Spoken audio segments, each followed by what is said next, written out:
एक सेकंड में heart attack हुआ और वो दुनिया से रुखसत हो गए। तिब्बी इमदाद के लिए अस्पताल ले जाया गया, लेकिन वहां सिर्फ मौत की तस्दीक की गई।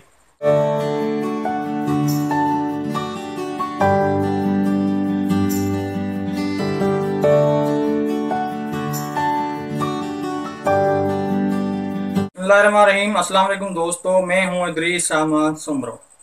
कभी सोचा है हम जिंदगी की भाग दौड़ में इतने मसरूफ हैं कि हमें ये भूल जाता है मौत एक पल की भी मोहलत नहीं देती। आज लाहौर के एक निजी स्कूल में दिल दहला देने वाला वाक़या पेश आया है। नियाज अहमद सिर्फ 36 साल के थे। एक कामयाब लेक्चरर थे, एक उस्ताद थे जो रोज़ इल्म बांटते थे, ख्वाब दिखाते थे।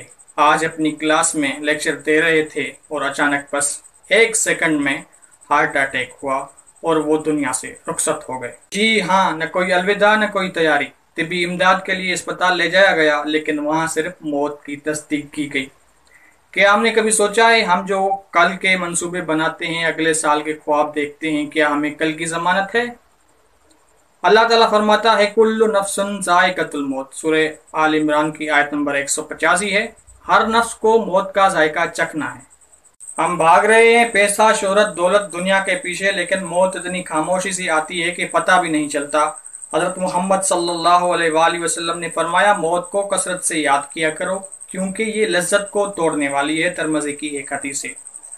आज सोचें, अगर हम भी कभी ऐसे ही चले गए, क्या हम तैयार हैं? क्या हमने अल्लाह के सामने जवाब देने के लिए कुछ जमा किया है? जिंदगी का कोई भरोसा नहीं, आज है कल नहीं। अल्लाह हमें मौत की तैयारी करने की तौफीक दे, हमें नेक अमाल करने की तौफीक दे, हमें इल्म, नाफे, अच्छे अखलाक और आखिरत की तैयारी करने वाला बनाए। आमीन या रब्बिल आलमीन। अगर आपको ये बात दिल पर लगी है तो इस वीडियो को शेयर करें ताकि किसी और को भी नसीहत हो जाए, और हमारे चैनल को सब्सक्राइब करना न भूलें। अल्लाह हाफिज़।